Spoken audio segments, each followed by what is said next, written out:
All right. Good morning and welcome. Welcome to the Committee of Adjustment hearings for Rural Panel 3. We are a City of Ottawa quasi-judicial tribunal that holds public hearings to consider Planning Act applications, including minor variances to the zoning requirements and consent to sever land. Our hearings are now in person at Ben Franklin Place, 101 Centerpoint Drive. Thank you, sir. Our hearings are now in person. That's better, right? Yeah, at 101 Centerpoint Drive. We also enable remote participation by video conferencing for our registered speakers. We are live streaming on YouTube, and the video will be archived and available for future viewing by the public. My name is Bill Hunter. I'll be chairing today's hearings, and you can address me by my name or as chair. With me are panel members. On my left, Jocelyn Chander; on my far left, Martin Vervoet; and on my right, Beth Henderson. The procedure for the hearings will be as follows. Listed on the agenda and appearing on screen from time to time are the applications we'll hear today. For the sake of efficiency, I may deal with the agenda items in a different order. Panel members have reviewed the planning reports and any written submissions in support or in opposition to each of the applications. Today, we'll hear any oral submissions relating to the applications. The panel may ask for a brief presentation of an application, followed by questions for the applicant and city planning staff. We will then hear from members of the public who have registered to speak. We may also have questions for them. Finally, the applicant, who has the burden of proof, will have an opportunity to make final comments to reply. Please address your comments to me as the chair, starting with your name and spelling if necessary, and your municipal address for the record. All presentations are limited to 5 minutes. Any exceptions will be at my discretion. At the end of the hearing, the panel may either make an oral decision or we may reserve our decision, which means it won't be delivered today. In either case, and within 10 days, the Committee of Adjustment will send the official written decision and any reasons for it to all the parties, participants, and anyone else who has requested a copy. Does anyone have any questions? All right, we have several applications to hear today, but first we need to deal with some preliminary and procedural matters. Are there any declarations of interest? No, thank you. We don't have any minutes of previous hearings to confirm today. So we will then deal with withdrawal or adjournment requests. We have received several requests to adjourn, and I would like to deal with those at the outset, if I might. Item number 2 is 2770 Eagleson Road. James Stewart is the agent. There's a request to adjourn an agreement, I believe, to do it sine die. Is that correct? Mr. Chair, I believe the agent is online. All right. Oh, yes, thank you. Actually, you're not online. Yeah, I didn't see anybody online, sir. Do you want to come down here then, please, sir? I'm James Stewart. Yeah, just a sec till we get you on the microphone. The guy had to get on the microphone. I'm James Stewart. I am the applicant, or representing the applicant, Jonell Farms, for a severance of our farmland in the Richmond area. And we've decided we would like to adjourn or postpone our application until a future time and get an opportunity to go over our application with the planning department in more detail and try to iron a few things out. Okay, so what we'd call that to adjourn sine die, that's to a date to be set, and you and planning can work that date out. Correct. Okay. Any comments, members of the panel? No? Okay. Thank you very much. Granted, thank you very much. The next matter to be adjourned is, or at least to ask for an adjournment, is 3973 York's Corners. And that's along with number 4, 4035 York's Corners. And Mr. Jeff Shipman, I believe, is with respect to that?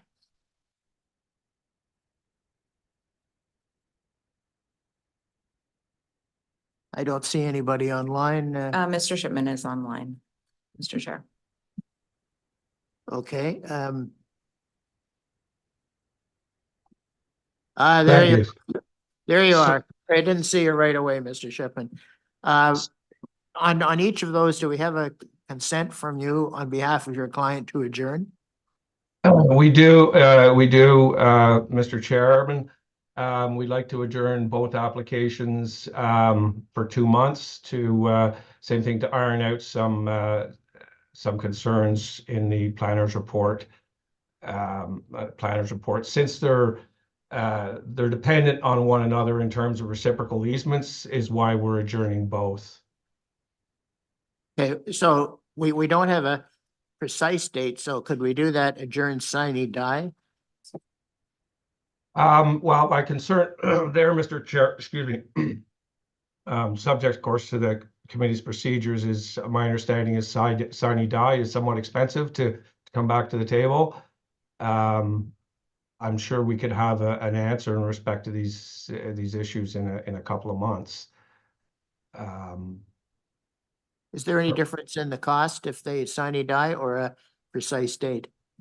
Mr. Chair, there is a recirculation fee for sine die applications. And how much is that recirculation fee? If you could refresh my memory, please.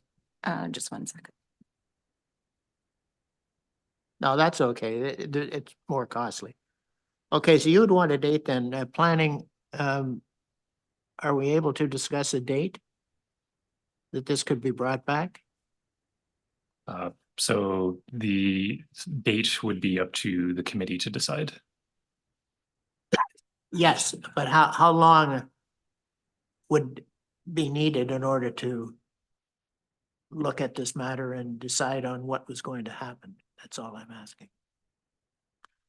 I heard 2 months. I mean, if the applicant believes it'll take 2 months, You're okay with that? I think planning would be okay with that, yes. Okay. Have we got a date in 2 months? Mr. Chair, it would be April 2nd or April 16th or April 30th. Mr. Shipman, April 2nd, 13th or the 30th? If we could have the 30th, that would be appreciated, Mr. Chair.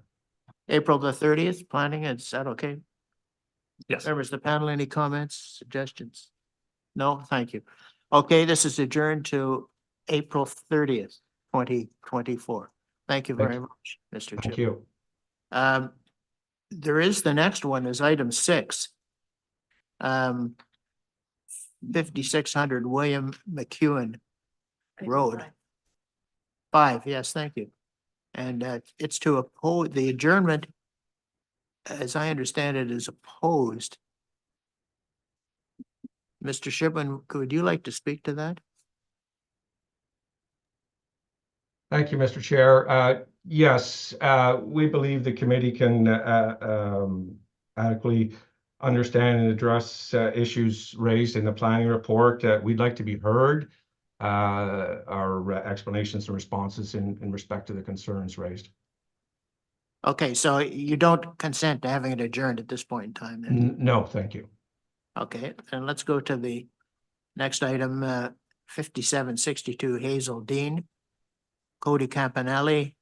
Excuse me, Mr. Chair, I just, could we have confirmation from the members they want to proceed with this application on William McEwen? Well, if the adjournment is, if there's no adjournment, is it not then placed on our list to deal with today? Mr. Chair, the planning department requested the adjournment Okay, and the applicant does not agree. So it would be up to the committee members to determine if the adjournment proceeds or if the application proceeds. well, if the adjournment proceeds, planning department, you want it adjourned, is that correct? Yes. Yes, that's Okay. correct. And when we talk about the adjournment, you have given your reasons in the planning report. Yes, that's correct. They've been listed in the planning report. And Mr. Shipman, you're aware of the reasons why planning wants the adjournment. Yes, Mr. Chair, I believe we can adequately address those concerns. Okay. So we could deal with the adjournment only if you like. And if it's adjourned, then obviously we don't need to deal with the substance, but it seems to me that sort of tied together a little bit. So Mr. Shipman, would you like to proceed and say why you believe it should not be adjourned? Sure, Mr. Chair. The issues raised in the planner's report relate to current access that are through the land to the farm in behind that run through the lot to be enlarged. There is existing alternative access to the farm property. The access through the property to be enlarged now is only by permission and would not continue other than by permission in the future. So there's no easement requirements. The resulting farm property or the retained farm property would still have legal access. And indeed, there is a couple of farm lanes there already. There was also concern raised with respect to the current hydro service to the farm property, which currently runs through the existing parcel that is to be enlarged. That's an existing situation. It won't be made any worse by the approval of the lot line adjustment. So we don't feel it's a concern. The farm property has its hydro access through the parcel to be enlarged by permission only, not by way of easement. There's also other ways to address that concern if the committee feels it's of utmost importance. We don't feel it is. It's already by permission. The planning report also raised issues with regards to the structure that is on the lands to be severed, or the lot line addition lands. The size of it, I just point out that it's a shop slash garage. Of shops garage of that size are not uncommon on rural properties of the size that will result with the existing house. It certainly meets the accessory dwelling or accessory building requirements under the zoning bylaw, so we don't feel that's an issue. With respect to the issues mentioned with regards to whether it's a legal technical consent, I think my report stands by itself in addressing that issue. I'd be happy to answer any questions, but the committee in the past has granted many lot line adjustments in the agriculture area of this kind on the same basis that it's a minor boundary adjustment. And finally, simply noting that the result of the lot line adjustment would be to improve the situation from a planning perspective by removing the adjacent shop slash shed from the agricultural parcel, which is immediately adjacent to the residential parcel, so thereby reducing potential for conflicts between the agricultural parcel and the residential parcel in the future. Could I hear from planning, please? Yes, through you, Mr. Chair. The agent has raised some good points there. I think our main concerns were regarding access on this property. From what we could tell through the aerial photos, it did appear that the primary access to the ag lands in behind the subject site, or the site to be enlarged, was through it. So we were concerned that we were cutting off their only direct access. And that was the main concern there. With regards to the structure itself, we do have some concerns about the size. However, we are willing to discuss what the proposed use and how it will be accessory to the primary structure on site, or primary use on site. So all that said, we would be agreeable to hear the application today. Okay. Any comments, members of the panel? No. Mr. Vervoort. No, I think like ultimately it's the applicant's decision if they want to proceed, and I think we should proceed with it. Yes. Okay. Well, so it's not going to be adjourned, so we'll move on to the other adjournments. We'll come back to this. The next item is, as I said before, item number 6, 5762 Hazeldean. Mr. Chair, item is not up for adjournment. I have unopposed. Okay. All right, thank you very much. Number 8, 1929 8th line. Mr. Ryan Poulton. I understand that there's a consent sine die. Is that correct? Yes, we agree to the city's request to adjourn the application sine die. Okay, thank you very much. So adjourn sine die, members of the panel. Thank you. Thank you. Sorry, Thank you, and I guess I should just add a little bit more detail. This adjournment will, and thank you for voting for it, but this adjournment will give us time to work with city staff to address their comments and make revisions to the application. Thank you. thank you very much, Mr. Poulton. Okay. So it's adjourned sine die, just to be clear. The next note I have is unopposed 7267 Stone School. Mr. Chair, the next items up for adjournment are 919 William Mooney and 897 William Mooney.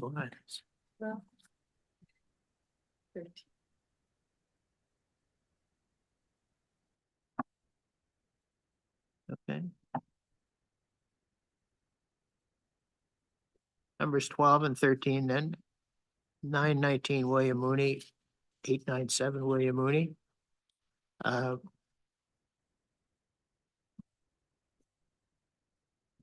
Is there an agreement?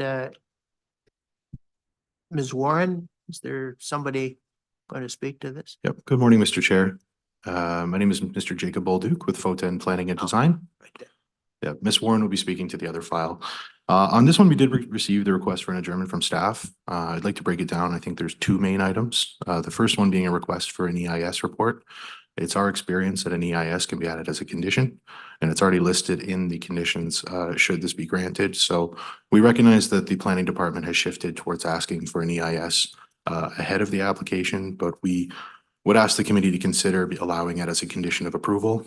We are getting close to EIS season, and it would allow us to complete the work.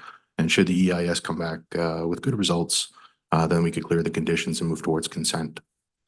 The second issue raised is with respect to the floodplain that applies to the north property line of Lot 1 as proposed to be severed. There's a policy that staff raised with respect to, I believe it's section 10.1, about lot creation in a floodplain. And there was also some concerns and I believe opposition from the Conservation Authority. So we did reach out and speak with the Conservation Authority yesterday. I believe Ms. Moy is here.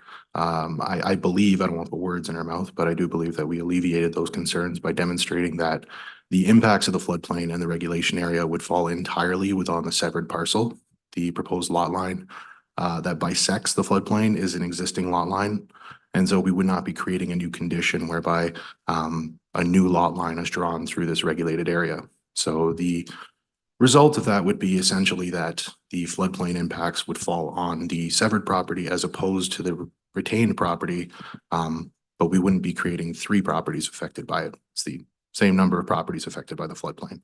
So if the committee is still concerned about the floodplain, then we could go back and discuss with the Conservation Authority. And again, I do understand, and I don't want to speak on behalf of Ms. Moy, that it could be that the floodplain doesn't even apply here if we dig a little deeper and look into the elevations. Planning? Please. Yes, so we did reference the policy 10.1.1, which does refer to development within the floodplain. In this case, as Mr. Bolduc had stated, that one of the parcels does include a portion of the floodplain. As such, it does bring that policy into play. And as a result, we cannot support development in this fashion. So that's where we are at this point. Panel members, any comments? Mr.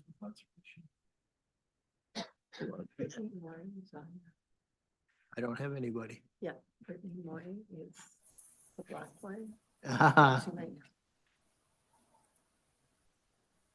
Good morning, Mr. Chair. Good morning. I didn't see you before. Can I have your comments, please? Sure. Yeah, so we did discuss with the applicant and we did a further analysis on the floodplain mapping. We've decided that it's more of a depressional feature with minimal storage and capacity. Generally, we do not permit new lot creations within the floodplain. However, given that this is less than 2% of the lot within the 100-year floodplain of Huntley Creek, and there's adequate space outside of it, the applicant did send us a development envelope this morning or last evening that shows development would be outside of the regulation limit and the floodplain. So therefore, we no longer have concerns with the application. Does that satisfy planning? Thank you, Mr. Chair. I do appreciate Ms. Moy's comments. However, we do have different policies that are at play here from planning's perspective. So unfortunately, that does not necessarily satisfy our concerns. I will state that an EIS has been requested as a condition, and we would like to receive that prior to hearing the application. The EIS could also be an avenue for evaluating the floodplain in this circumstance and the development that could proceed as a result of that evaluation. Applicant?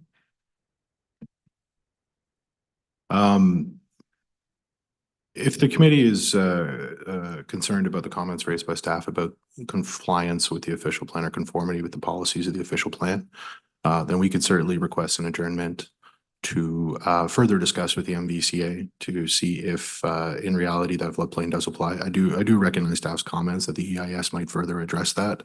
I would hope that we could not adjourn this sine die. I don't believe this is a matter for recirculation, but if we were to adjourn for a certain period of time to have those discussions with the MVCA, if it were to come back, for example, and again, I would look to Ms. Moy, if it were to come back, for example, that following that analysis, the floodplain in this area did not apply, then I don't believe we would have an issue under that policy. Would the EIS be the only mechanism for doing that, or would the planning department be agreeable to a further analysis by the MVCA? Planning, please. I believe that if the MVCA were to update their floodplain mapping, that would be an avenue that could show that the floodplain is no longer a factor, yes. Ms. Chandler. I have a tendency to defer to the Conservation Authority when it comes to matters relating to development in the floodplain. I don't personally have an issue with lot lines in the floodplain, provided that there's a safe development envelope outside of it. I think that meets the intent of the policy. I do, however, think EISs should be submitted with an application. That's Okay. Any other comments from other panel members? Ms. Henderson? Sure. Yeah, I would like to say I agree with my colleague as well, that an EIS should be submitted with an application. Yeah. I think everybody's on the same page on that. Is that correct? What I'm hearing, Mr. Chair, is that from the panel, you would like an EIS to be submitted as part of the application to evaluate the floodplain? Yes. If that is the preference of the committee, it's not what we were hoping for this morning, but we recognize that the committee needs further analysis. How long do you need? Because we could adjourn it to a fixed date if you want. I'm not an expert on floodplains, but what I would say is that it generally takes quite a long time to get an EIS report. It's seasonal, so it depends on the spring and summer. It depends, of course, on the type of analysis being conducted, but if I think it could take, sorry to interrupt, I think it could take till sometime in June because it is seasonal, as you pointed out. That's my understanding, yes. So I do believe this would have to be adjourned sine die. Okay. Members of the panel, any further comments, questions? I personally don't think it needs to be adjourned sine die if the agent is confident that the outcome of the EIS will support the current development envelopes and lots that you're proposing. Ms. I think Henderson. it could be adjourned to June. Yeah, Ms. Henderson. I think the agent needs to speak with a consultant on the length of time that an EIS, I mean, there'll be a lot of people obtaining EISs this spring. I actually don't think you'd be able to come back until July. Just due to, spring and the analysis that's required. I think it would be prudent myself is to pick a date in July, like, or end of June at the earliest. They will be looking at drip lines, et cetera, like they'll be looking at various items on the property. So I think it's by the time they go out and do the field work and then write the report and planning have an opportunity to review, it's gonna take some time. Yeah. Oh, Mr. Vervoort, please. Just a question for maybe Mr. Bolduc or planning. Is this, do we expect this to be a full-blown EIS or a scoped EIS? I would hope for a scoped EIS specific to the floodplain issue. I'm not aware of any natural heritage features on the property that would trigger an EIS. I think we'll be speaking to that with the next application, but I would defer to staff on what they would look for to be satisfied. Yes, so I believe that the property itself does include part of the linkage area as well as the adjacent property. So I think we would look at that to be looked at as well. And that was a part of the original EIS request. So that in combination with the floodplain, I think would be criteria that we hope the EIS would evaluate. So it seems to me that we have the same issue on the following application for 897 William Mooney. Is that correct? Because we don't have an EIS on that one too. And I'm just wondering if maybe we shouldn't just adjourn both of them to a date in July and then see where we're at with it. Because if you don't expect that the lot lines are going to change or whatever, then that would avoid the need for recirculation. That's my suggestion. Mr. Chair, committee staff highly recommends that any applications are only adjourned for a maximum of 2 months. Anything beyond that they're adjourned sine die. So Yes, sir. if Go I ahead. may, that would be my understanding as well, which was my hesitations for the timeline before, is I've Yeah. never been able to set a date 6 months ahead. And I agree that it would be best to speak with a consultant. With respect to, and I don't mean to jump ahead, but since it's been raised, with respect to 897 William Mooney, there is no floodplain issue that's been raised. It's strictly with respect to the natural features area. Is the committee also of the opinion that an EIS would be required for prior to submission or prior to consideration of the application rather than as a condition? Planning, could you assist on that? Yes, that would be our preference, is that we receive the application, the EIS. And the reasoning for that is because if in the event that the EIS does not support the proposed development locations, then there would have to be major adjustments to the applications as submitted. So we kind of like to put the horse before the cart in a sense, to evaluate it effectively. Okay. The applicant, is that okay if we just adjourn both of these matters sine die? It's unfortunate because in my experience, the EIS has been agreeable as a condition. But I do recognize this is the opinion of staff, and based on what I'm hearing from the panel members today, it seems that that would be your preference as well. Is that correct? I think that's it. I think you're absolutely, yes, you're absolutely correct. Okay, so I suppose the message I'm receiving moving forward is that on any sites where an EIS may be required, that would be asked for prior to submission. That's what we're doing now. Okay. Yeah, I think that's probably right. Yeah. Okay. Sorry, go ahead. Sorry, just for clarification, because I do think that clarification is required.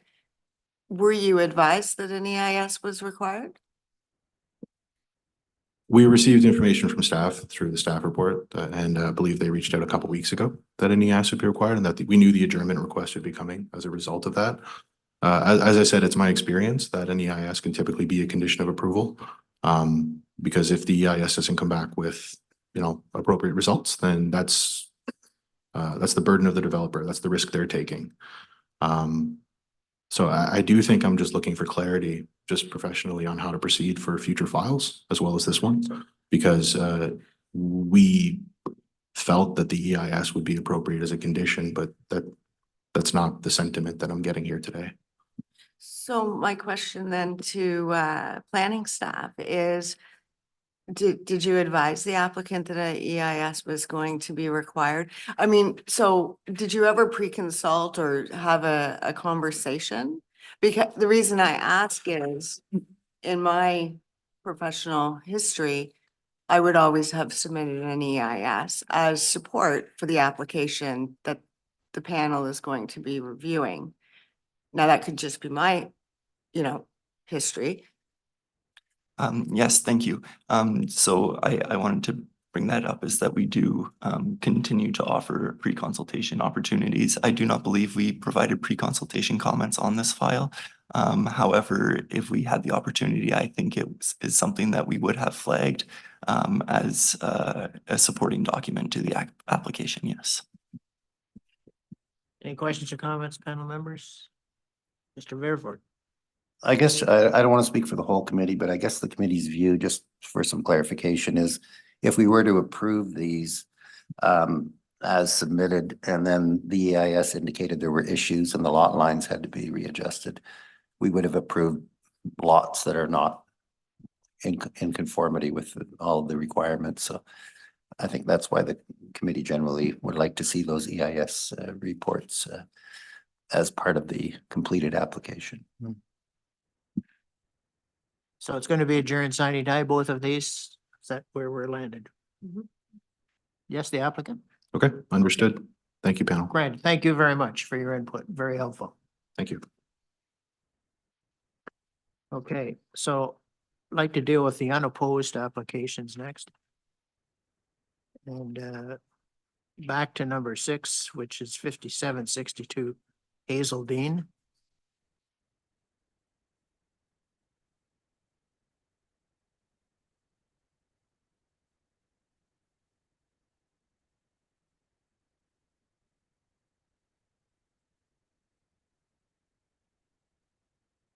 Is there anybody from the applicant that wants to speak to this? I know it's unopposed, but He's online, Mr. Chair. there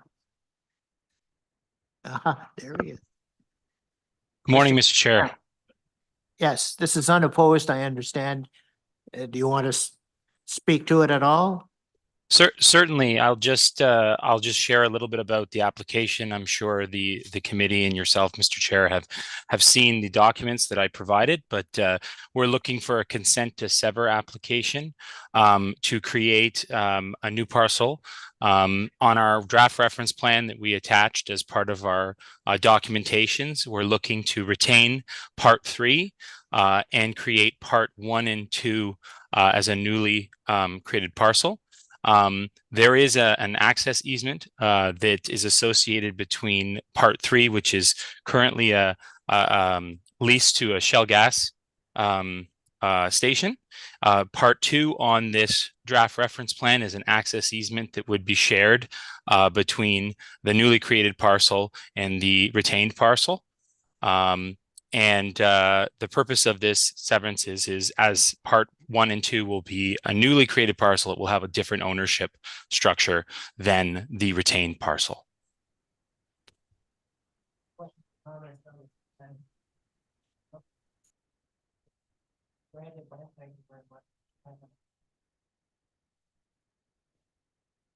I apologize if that was a question for me. I can't hear the Mr. Chair. Okay, you're back on now. You can hear me? Okay. There aren't any questions from the panel members of the committee. It's unopposed, so it's granted then, Mr. Campanelli. Did you hear that? Okay, good.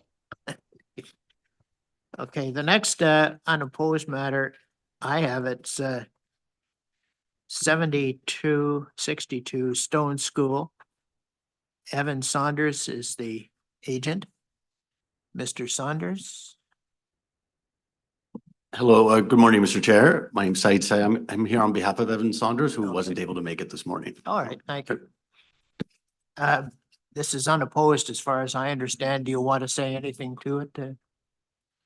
Only that we're completely in agreement with the conditions from planning services, and if the committee is willing, unless the committee has any questions, we have nothing to add. Okay, thank you. Any questions or comments, members of the committee? No? No. Thank you. It's granted. Thank you very much for coming. Thank you. The next unopposed item is 8 Bell Park. I have the agent Thomas Freeman. Good morning, Chair. My name's Thomas. Thomas Freeman? Yes, correct. Yes. Okay. Do you have anything you want to say to this, Mr. Freeman? No, just to say that we agree with the staff report, and we think that this severance is appropriate and consistent with recent approvals in the area and consistent with the lot fabric of the neighborhood. Okay. Any questions, comments, members of the panel? No? Okay. It's granted, Mr. Freeman. Thank you very much for coming. Appreciate it. Great. Thank you, Mr. Chair. Okay, going back to the agenda then, item number 1 is 3984 to 4000 Carroll. I think Richard Carroll is the person to speak to this. Is Mr. Carroll here? Mr. Carroll. Maybe you could turn on the microphone too, Mr. Carroll. You are Richard Carroll, is that correct? Correct. Okay. Do you want to tell us about this briefly? Briefly, it's the house I grew up in. I'm want to renovate it to create a rental unit, 2 houses on 1 property. And possibility, I'm not quite there yet, but coming quickly, a retirement house for me and my wife. Personally just want to improve the house to make it good again. It wasn't in bad shape, but I'd like to make it better and use it. Okay.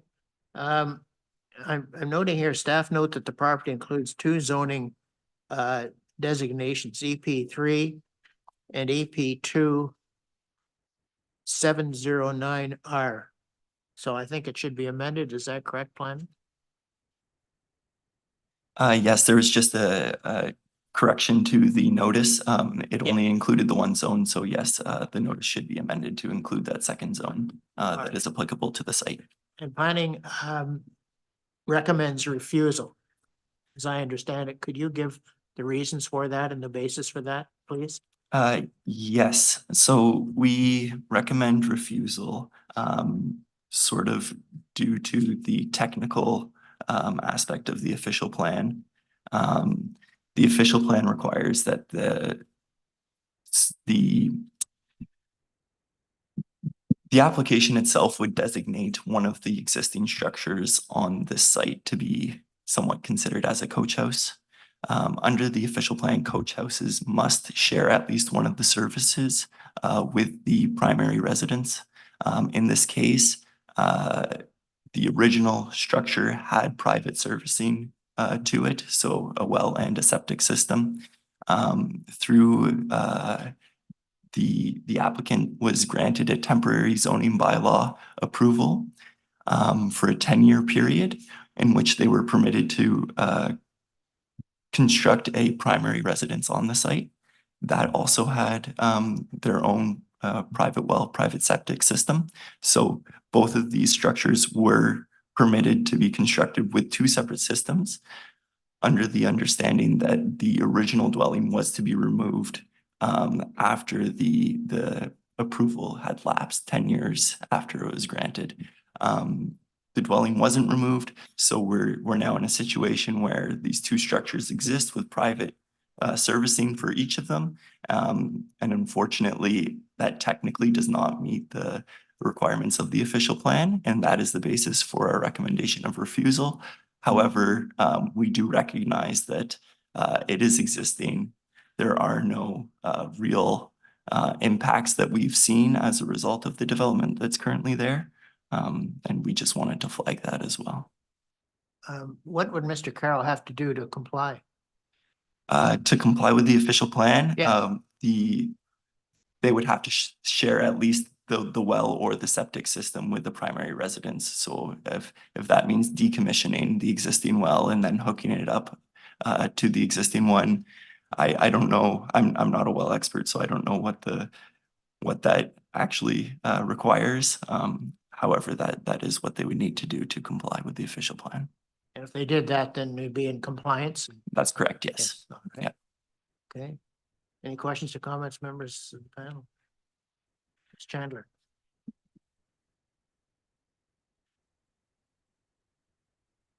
My first question is for planning. If this was an application to sever the lot, knowing you don't know the details, as a surplus farm dwelling, which fundamentally is what we're creating by allowing it to go ahead with its own private services, would that create problems for, like, does it on the face qualify for that, to create a lot as a surplus farm dwelling? Because fundamentally, we're basically saying that that would be fine.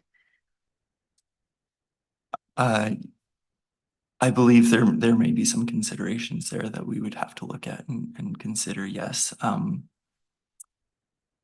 Because of the EP zoning, Mhm. fundamentally. Okay. A question for the applicant. The renovations you're going to take to the older of the two houses, have you checked in with the Ottawa Septic System Office to see if the existing sewage system on the site will still support that? Because in order to get your building permit, you're going to need a review by the Septic System Office to say that the existing septic system on the site will still support your new house, as in if you're going to increase the number of bedrooms, change bathrooms, or increase the square footage. It is not increasing. Footprint's the same. One bathroom before and after. And it's changing from 3 bedrooms, 3 small bedrooms to 2 bedrooms. It's not a big house to start with. It's 800 square feet. So it is changing from 3 to 2 bedrooms. So I would expect the septic system is acceptable. So for the committee's consideration, my concern here, well, I don't really have a problem with 2 units on a property, given the direction that's coming from the province to create more units available, is that a building permit to do the work on the new or on the older house would require a review by the Septic System Office, which could trigger, given that it might be an older septic system, a new septic system requirement, in which case you may as well be looking at a servicing change over the property. So we're sort of giving a variance for something that may have a different solution available. It would be my preference to adjourn this and have some input from the Septic System Office, which we didn't get.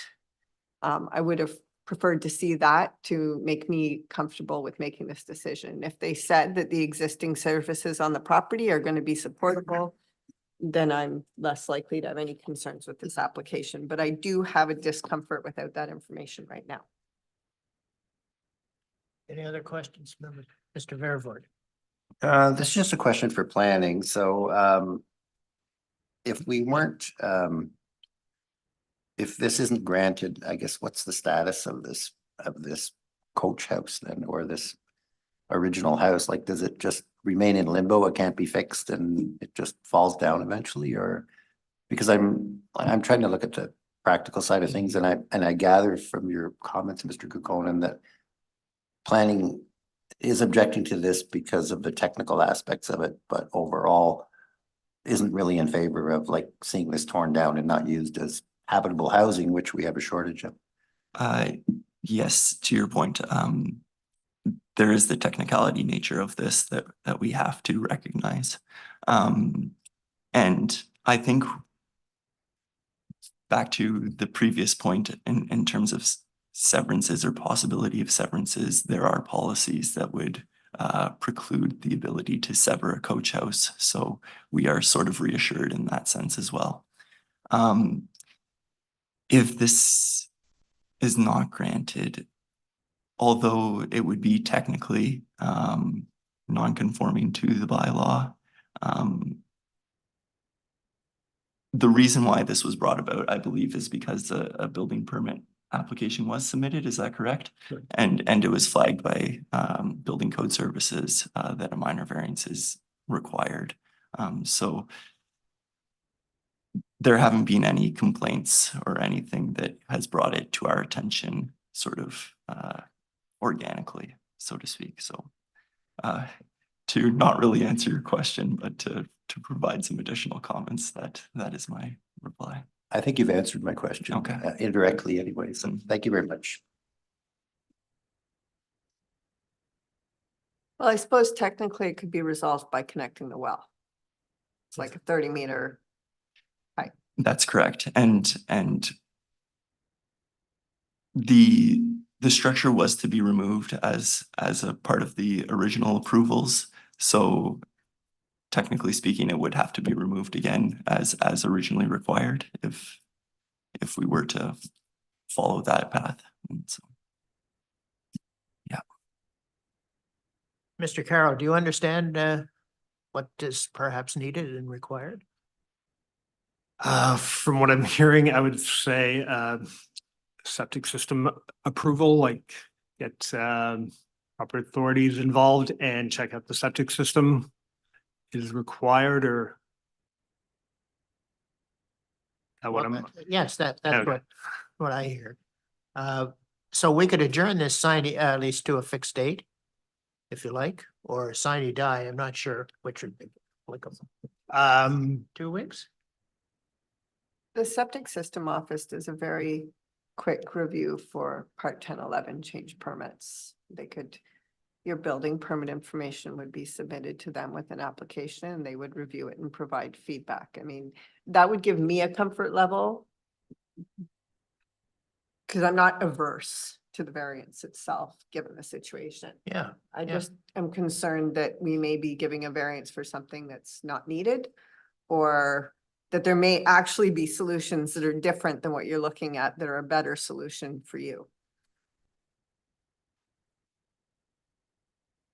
But that's my preference for an adjournment, but if the rest of the panel would prefer to just go ahead, so be it. Mr. Mayor? I prefer to go ahead and approve it, but if the members of the committee want to defer it for a couple of weeks, I'm fine with that too.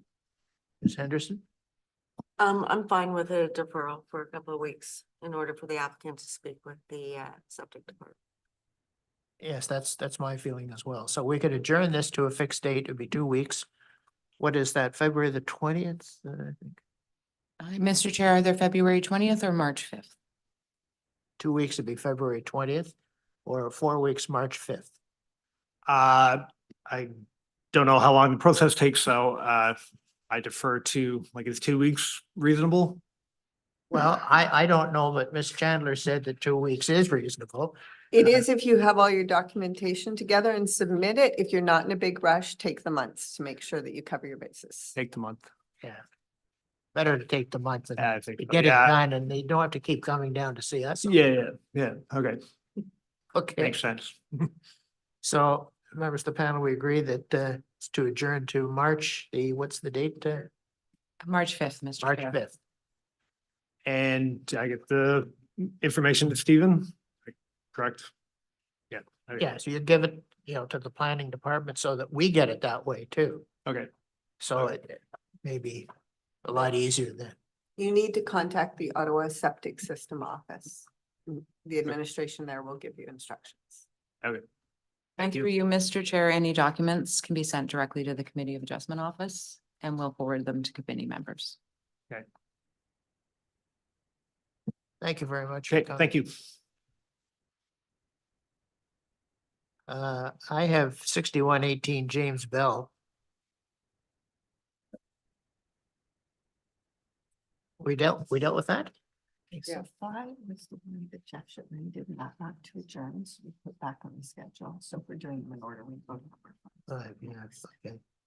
All right, thank you very much, Ms. Chandler. We'll go to number 5. 5600 William McEwen. Mr. Shipman, I think.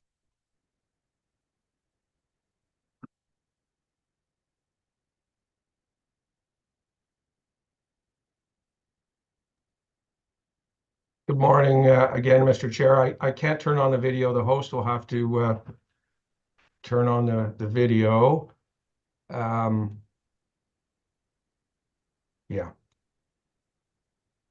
Hey, you oppose an adjournment, is that correct? Yes, there we go. Thank you, Mr. Chair. Yes.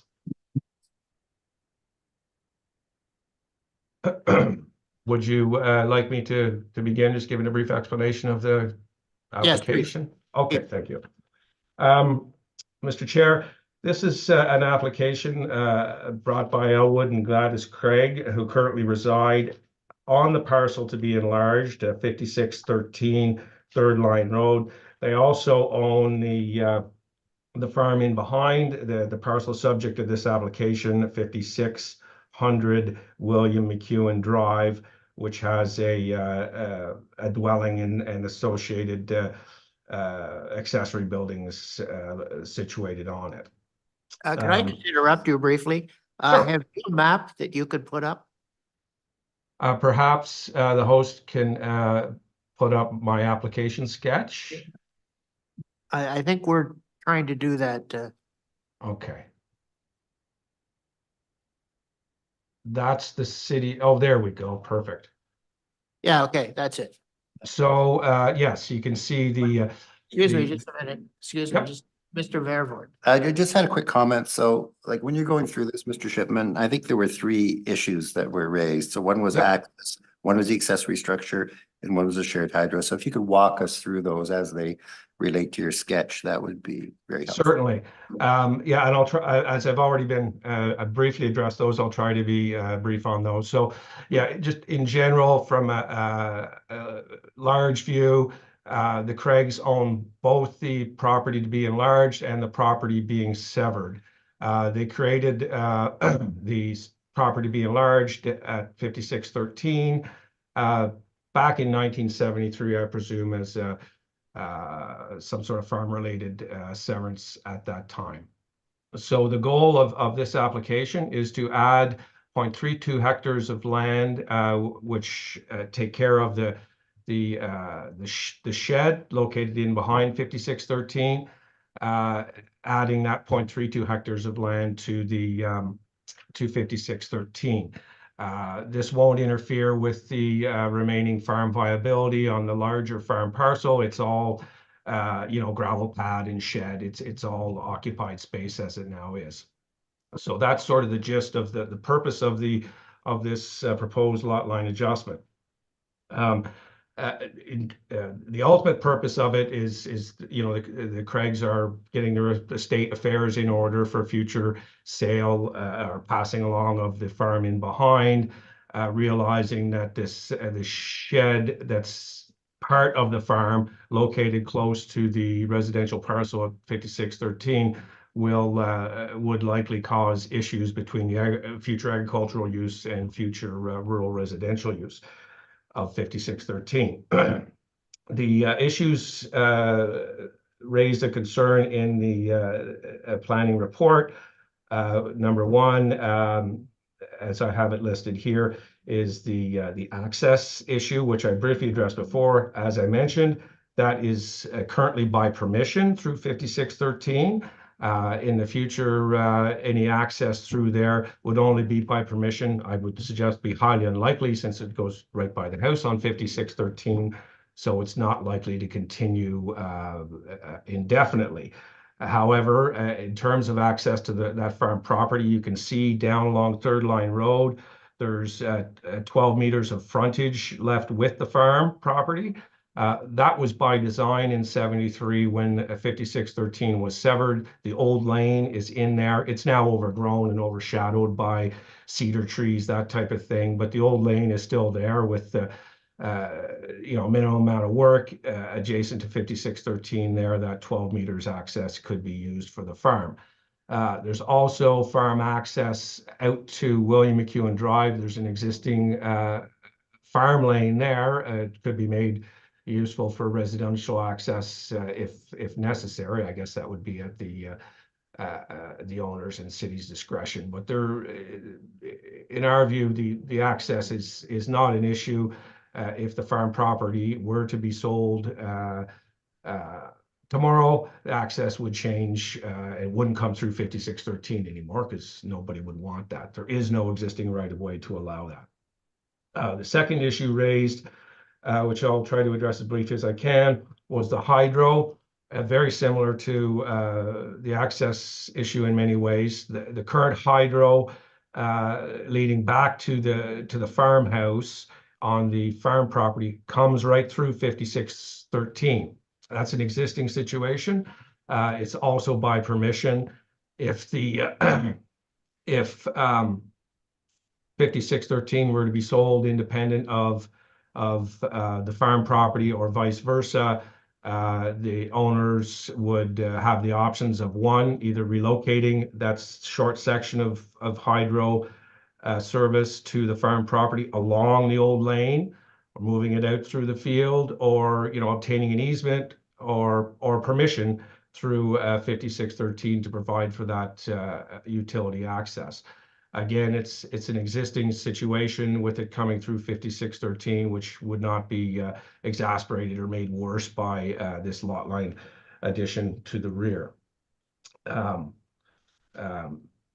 The other issues raised was with regards to the structure and its use as accessory to a residential use. As I commented earlier, it's not unusual with a rural residential property to have a shop/garage of that size. Given the location of the building on 5613, they need space to keep a tractor for snow plowing, park cars, that type of thing. I'm sure it would be well used as accessory to the residential structure, and it would be in accordance with the zoning bylaw for maximum percentage accessory structures, as even as part of 5613, the accessory structures would not exceed slightly over 1% of the lot area.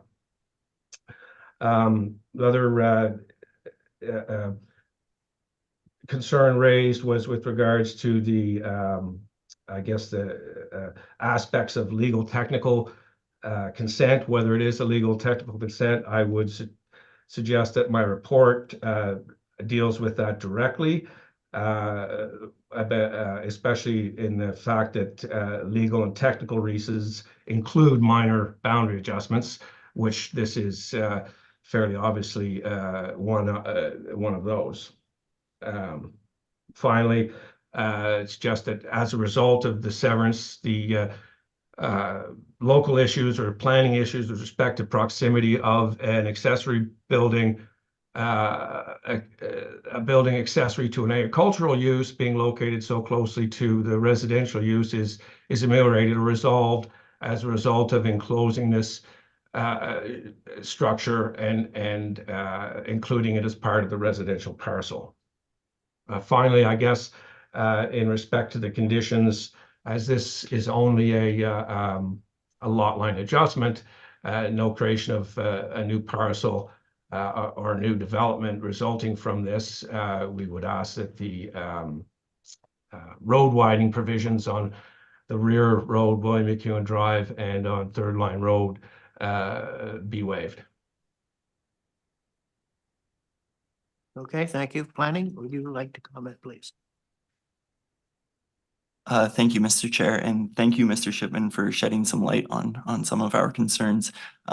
With regards to the access, I just want to make clear that we have received comment from Right-of-Way Management Department, and should the severance be approved, the private approach to Third Line Road will no longer be considered an option, and the Right-of-Way Department would only grant an access to William McEwen Drive. So I just want to make that clear that we've received that comment. Through you, Mr. Chair, there is an existing, I believe, legal access out to Third Line immediately to the south of the subject parcel through that 12 meters. That's sort of historical, although it hasn't been used in a number of years and is overgrown. I don't see how that existing access can be removed. It is the only existing access, not suitable, but the other access out to Third Line is just a farm lane. Planning, I guess then in that case that right-of-way department would have to be in communication with the applicant on this and figure out the status of that and determine whether or not it is suitable. So you'd be, That seems appropriate. Sorry. sorry, you'd be asking to be adjourned? No, just I want to highlight that concern and maybe Oh, okay. as a condition, we can include a private approach permit may be needed and to discuss with the right-of-way department to iron out those details. How does that sound, sir? That sounds reasonable. Thank you, Mr. Conan. Through you, Mr. Chair. Thank you. So in terms of access, there's that comment. In terms of the hydro lines, I think we are satisfied that the applicant is able to sort that out if required. Lastly, in terms of our concerns about the size of the structure itself, I just want to flag that 300 square or the structure does appear to be bigger than 300 square meters. This is a concern to us due to the size of it. In fact, if somebody were to approach the city with this size structure, typically there would be some sort of site plan approval process as a part of it to ensure that the accessory use is secondary to the residential, primary residential use. So I just wanted to flag that. And then lastly, although a legal technical reason has been provided and could be justified, I just want to highlight that it may be a minor boundary adjustment for the farmlands. However, for the lands to be added to, we are seeing about a 30% or over 30% roughly increase to the lot size. So to consider that minor is something that maybe should be looked at in that sense. So would you like to comment, sir, on those comments, please? Yes, if I could, Mr. Chair. In respect to the legal technical reasons, as I outlined in my report, traditionally, the only other venue where I see the term minor in the context of consents or minor variances is in respect to minor variance. And the test typically used to determine whether something is minor is the adverse impact test. Arguably, there is no adverse impact as a result of this severance. You can look at anything numerically from one side to the other, but certainly that's not the way it's viewed when we look at minor variances. It's reviewed in terms of its impact and the scope of its impact. I think that's fairly obvious, quite minor here. In respect to the legal and technical reasons, a minor, if it's minor, it's eligible for lot line adjustment by way of legal technical reasons. In respect to the building size, while it is large, it's the only storage would really be available to the residential building adjacent to it. I would point out that the committee regularly approves surplus farm dwelling severances with large buildings attached to them, which can much larger than in this case, old barns, that type of thing, which do not offend the zoning policies and the issues, site plan issues don't seem to be raised in those respects. My point being that it's not unusual for a rural residential parcel to have a fairly large storage / shop facility. I understand planning's concerns with respect to potential for the secondary use, but we can't police into the future on these buildings. It could happen, with any sort of accessory structure. So I guess that's the extent of my response. Thank you. Any questions or comments, panel members? Ms. Chan.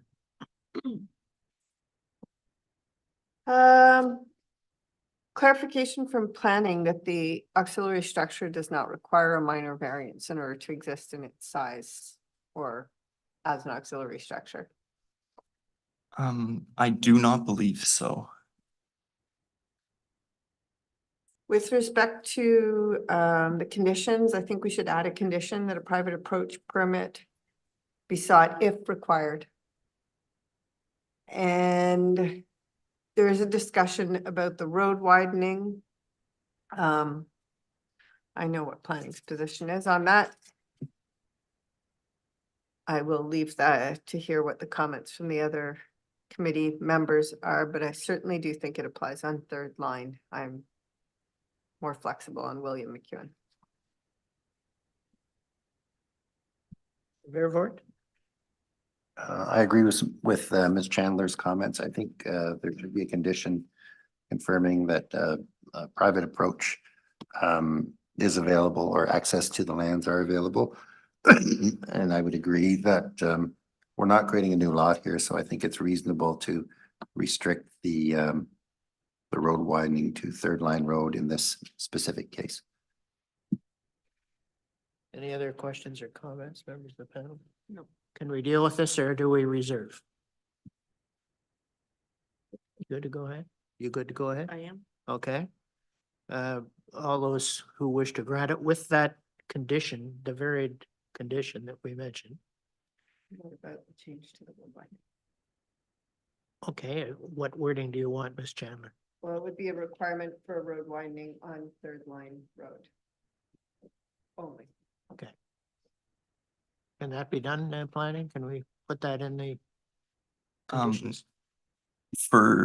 In planning's opinion, we would like to see the road widening on both roads. It is a standard condition that we ask for on every application. It's our only chance that we have to collect these road widenings for future, to reserve for future concerns. So we would like to maintain the position that we requested on both frontages. So we seem to be in agreement on the road widening and third line and the new condition about the privacy approach. But it's the widening on the other road that is still contentious. Correct. What are your thoughts, panel members? Anything different? I am comfortable with removing William McEwen, given the nature of this particular application, that there is no new lot. Okay, Mr. Vervoort, you agree? Mrs. Henry? Okay. So with that road widening condition and with the private approach condition, we're okay? Yep. So we'll grant it on that basis. Okay, sir? Thank you, Mr. Chair. Thank you very much.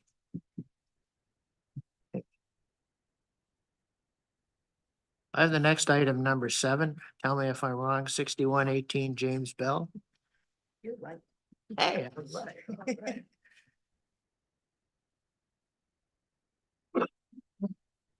Is there somebody to speak? Yes. Good morning, Mr. Chair, and esteemed committee members. My name is Mike Brennan. I reside and own the property at 6118 James Bell Drive. I have with me today my colleagues Matthew North and Wayne McCalla, who are principal on the design aspects of the request for our addition. And the request includes a minor variance for my 83-year-old mother-in-law, who currently resides in Barrhaven, about 20 minutes from our location, in a townhouse with multiple stairs. During COVID, she had a fall and break and broke her leg. And since then, for 3 years, with significant investments, we've been looking at alternatives to help her in her aging in place life, while also keeping in mind we are the only caregivers for her within Canada. She just lost her 53-year-old son last week, who resided in California. So the timing is impeccable, and we feel that we've done quite a bit of due diligence as it relates to ensuring the health, safety, and well-being of Monique. And so with that, I think I can hand things over to my colleagues, Matt and Wayne, to kind of go over some of the things that we're asking for here. So thank you very much for your time this morning. Thank you. Thank you. I'm Matthew North. I'm the principal architect on the project. The two areas of concern from planning had to do with the increase in lot coverage, and the second area had to do with the septic design. So with regards to lot coverage, we are asking for a variance.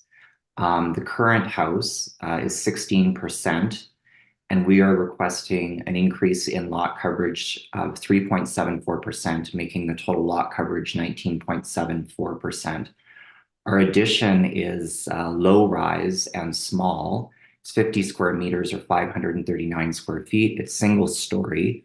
It's located at the rear of the property, not visible from the street. And it's designed to fit in with the existing house without much impact, respecting the setbacks, working with the existing deck, not removing any trees.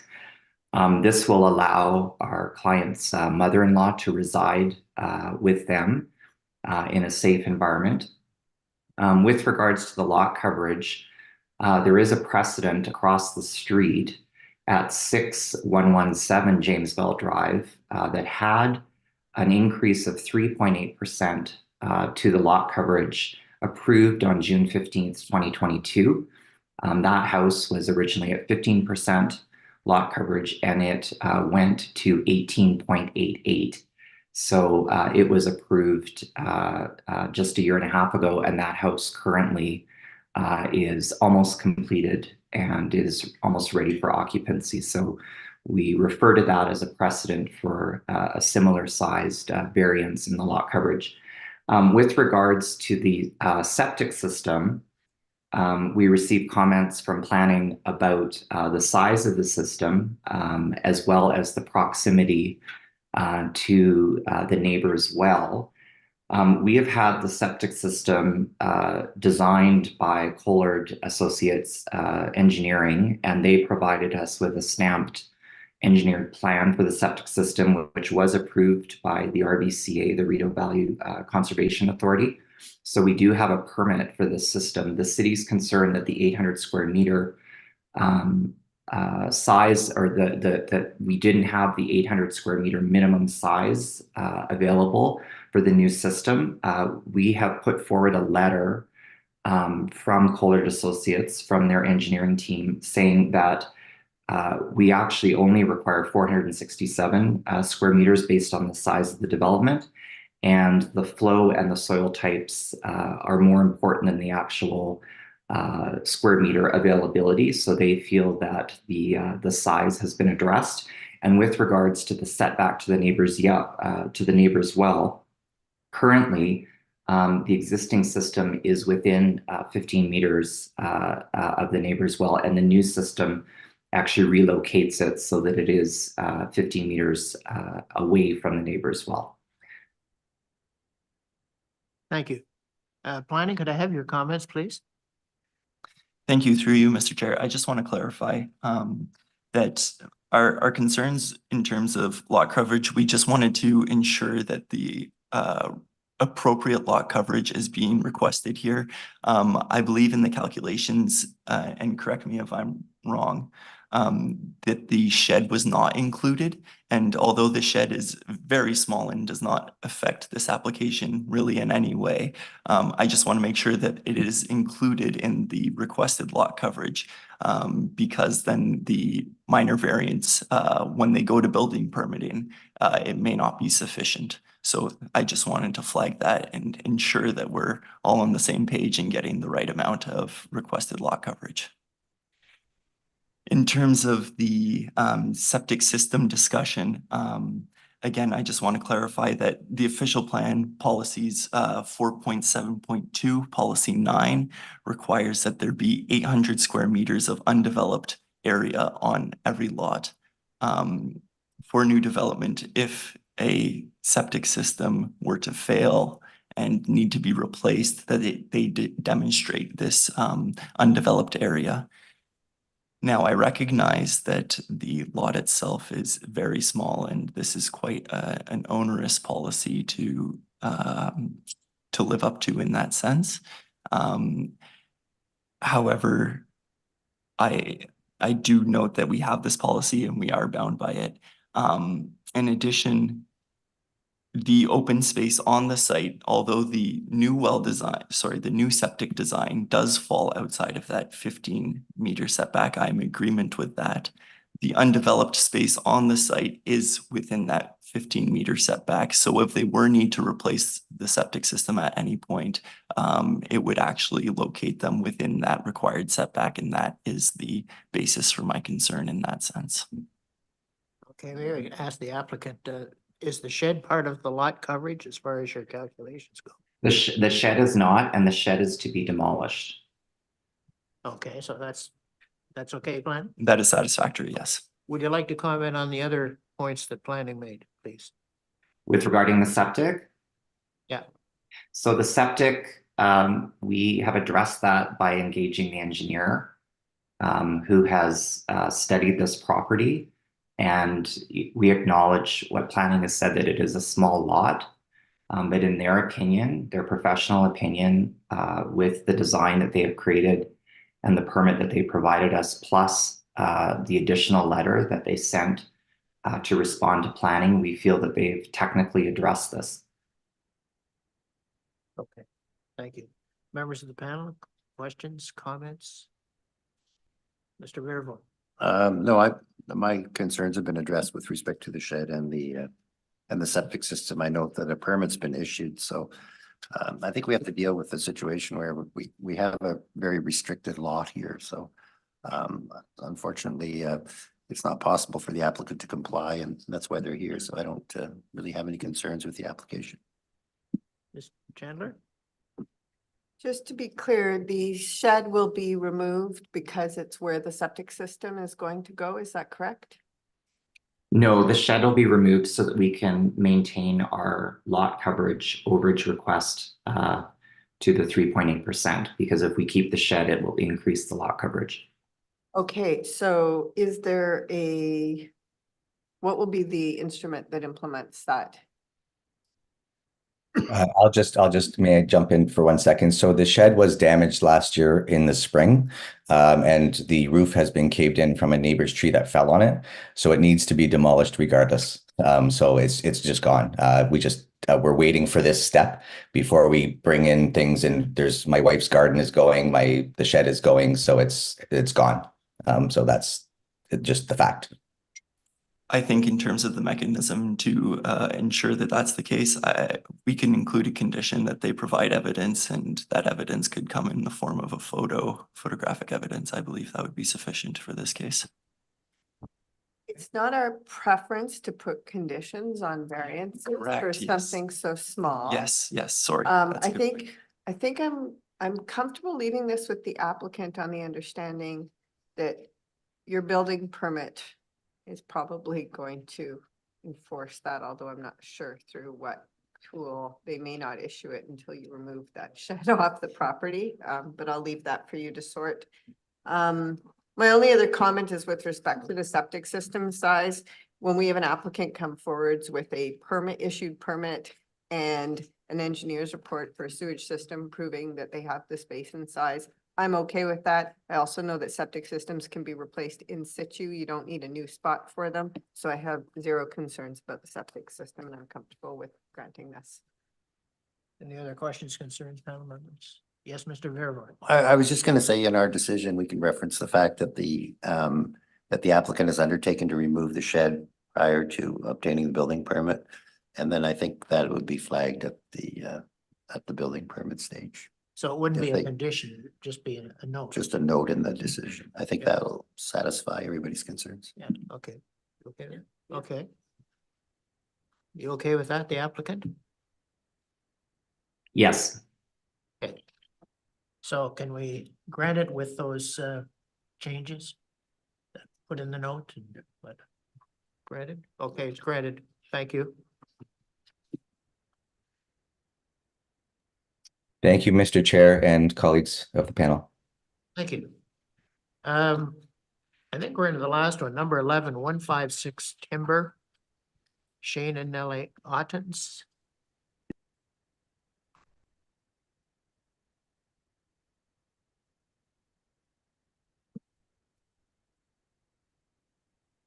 Good morning, Mr. Chair and panel 3 committee members and planning department. My name is Nellie Ottens and I'm the property owner of 157 Timber Lane, along with my husband Shane, who had to be at work today, but he may be on watching. Okay. Would you like to speak to this matter, Ms. Ottens? I understand there is one objection, and if you wish for me to address that, then I'm prepared to do so. Yes, could you do that, please? Okay. I will address Ms. Hobden's concerns point by point. We have attached all current 2023 survey information prepared by modern methods, including GPS, by Ottawa-based land surveyor George Servos of the company JD Barnes Limited. All numbers, information, and our request have been based on current, not outdated information. We've had Patterson Group Engineering Incorporated, an engineering firm in Ottawa, familiar with the Ottawa River and city regulations, perform a detailed slope stability assessment of the site to determine the geotechnical limit of hazard for the proposed dwelling, so the setback from the cliff. Based on their research, they've prepared a report which was included in our submission.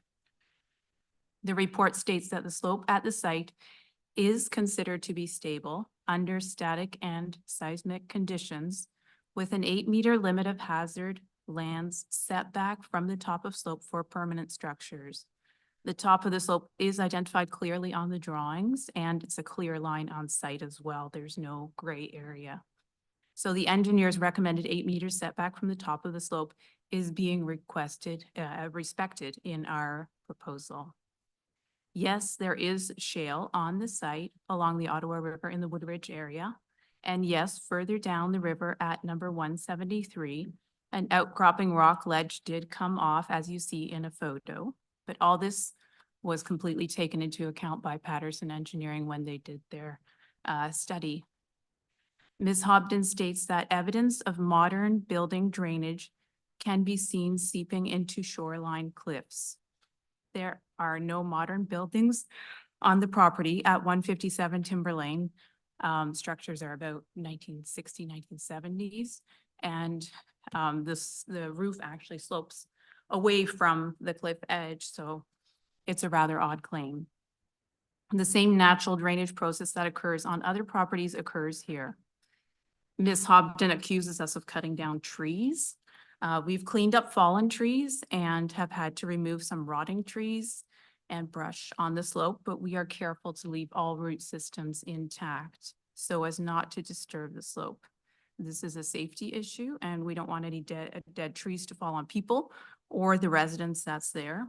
The winds can be strong as it's a northwest exposure, and we're still one of the properties with the most trees along the shoreline. Other neighbors and really most people living along the Ottawa River shoreline have cut down many more trees than those that we cut down out of safety concern. I can assure you that neither trees nor erosion nor water are truly of concern to Ms. Hobden with the following background information. And that is that when we took possession of the property, she came to us and made 3 demands. She demands that we immediately remove the stairs on the property that the previous owner installed. She demands that we legally sign over rights to our beach path to herself and all future owners of her property. And number 3, she demands that we widen that path to the river.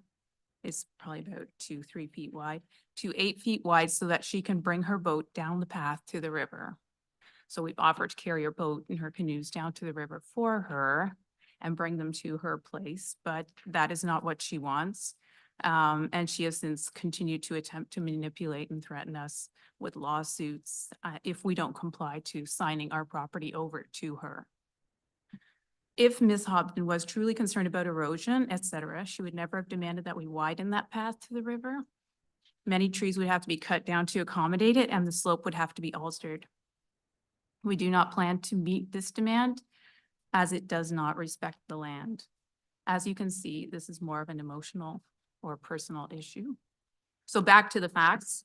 Our proposal reduces the amount of current residence or building structure within the 30-meter setback from the river by approximately 70%.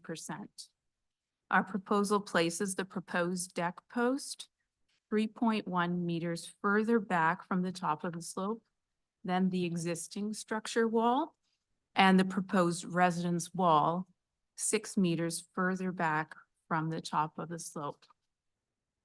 So in conclusion, I ask you to base your decision on the factual survey and engineering information that's presented to you, on the letter of support from the Mississippi Valley Conservation Authority, and on the fact that our request meets the 4 tests as per Section 45 of the Planning Act, as per the information given to you. And I can assure you that all other neighbors in the area are in full support and apologize for Ms. Hobden's aggressive behavior and are willing to supply letters of support for the project if you wish to have that. Thank you. Planning, you don't have any concerns? No, Mr. Chair, we do not have any concerns with the application as submitted. Thank you. Members of the panel, any comments or questions? We can vote on this then. All in favor? May I ask, sorry. I'm sorry. No, you can ask I do something. have one question for the planner. It's not directly related to this, but it's just a numbers question, and I feel maybe I should bring it up before you vote or just to determine the exact number. Would you like me to proceed with that question? Well, if it's a short question, why don't you just ask it and then we can It move will on. take 1.5 minutes. Well, is that something you can talk to the planner after this meeting? Absolutely. Yeah. Yes. Yeah, why don't we do it that way? You talk to Ms. Otten after? Okay, thank you. All those in favor? Okay. Carried. Thank you very much for coming. Thank Did a good job. I think that's it. That's it. We're adjourned. Thank you very much.